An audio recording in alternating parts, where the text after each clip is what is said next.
नमस्कार बच्चों, बीए प्रथम वर्ष की क्लास में सभी का स्वागत है।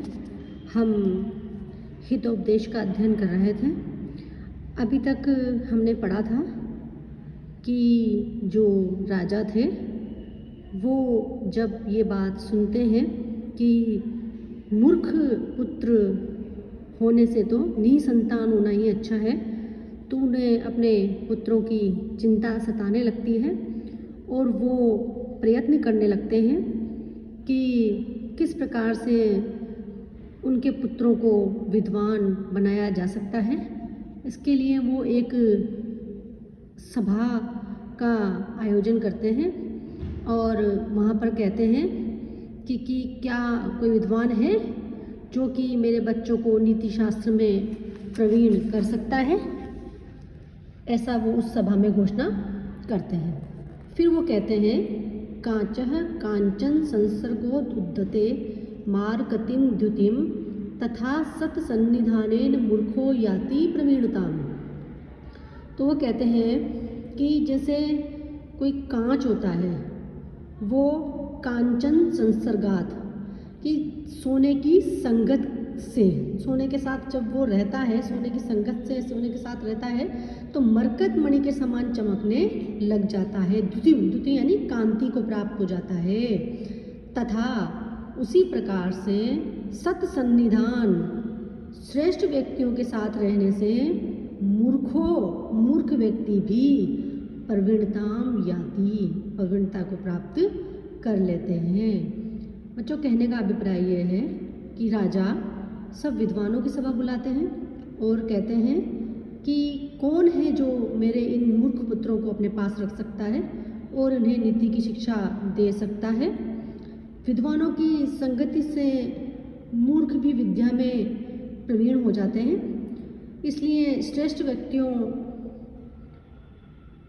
की ही हमें संगति करनी चाहिए। लोक में तो कहा भी गया है कि गोरे के पास बेटा है तो रंग नहीं गुण आ ही जाता है।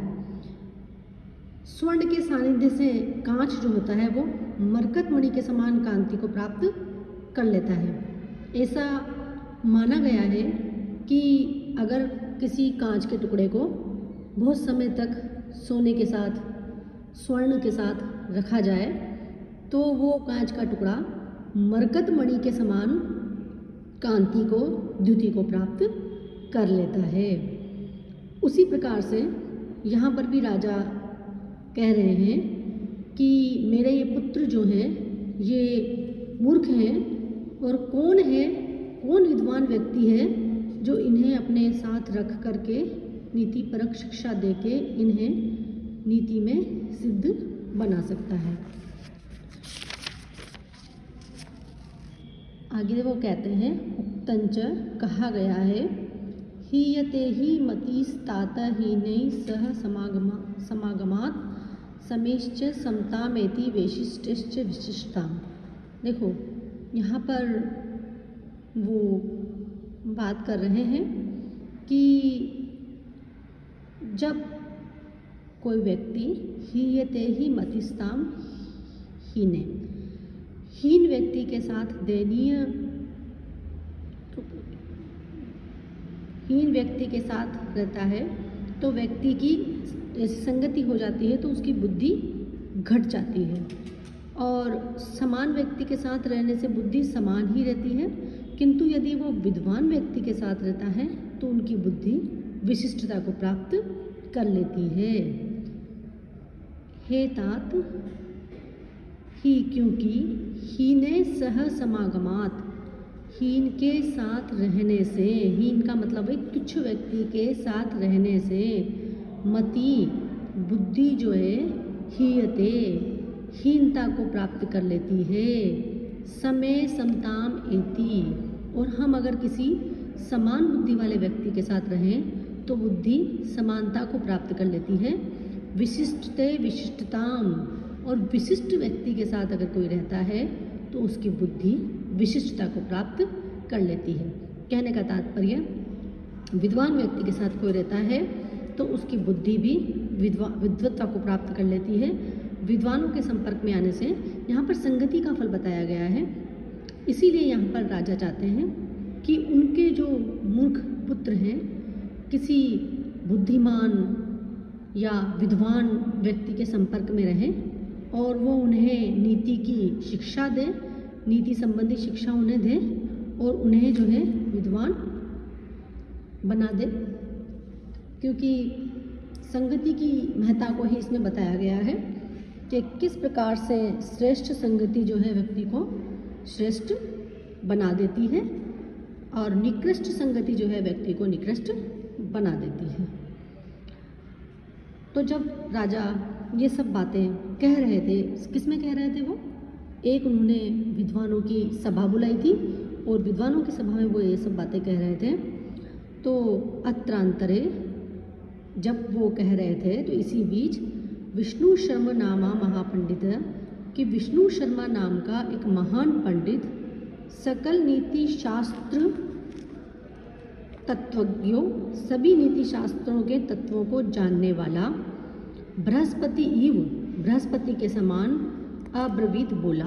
देखो क्या कह रहे हैं यहाँ पे कि राजा ने ये बात विद्वानों की सभा में कही और विद्वानों की सभा में विष्णु शर्मा नाम का एक व्यक्ति भी उपस्थित था जो कि सकल नीति शास्त्रों के तत्वों को जानने वाला था।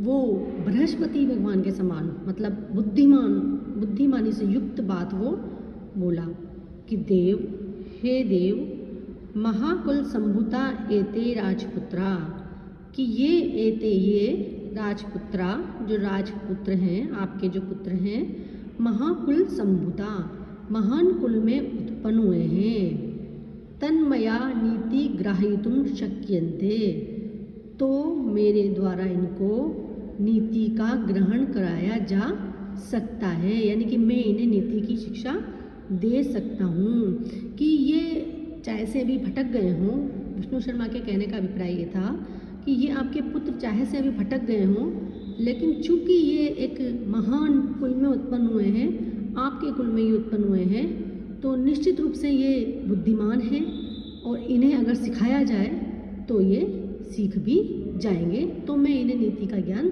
दे सकता हूँ।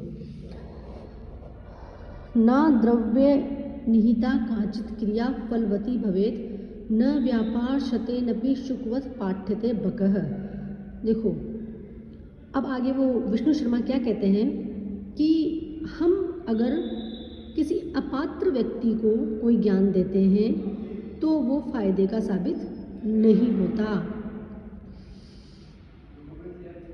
कहने का तात्पर्य यह है कि जब किसी भी प्रकार का ज्ञान जो है सुपात्र व्यक्ति को अगर दिया जाता है तब ही वो सब प्रकार से फायदे का साबित होता है। जैसे ये कहते हैं कि एक बगुले को जो है तोते के समान पढ़ाया नहीं जा सकता। अर्थात कहने का तात्पर्य यह है कि तोता सुपात्र है, अगर उसे कुछ पढ़ाया या लिखाया जाएगा, समझाया जाएगा, उसे कुछ सिखाया जाएगा तो वो सीख लेगा, किंतु एक बगुला नहीं सीख सकता।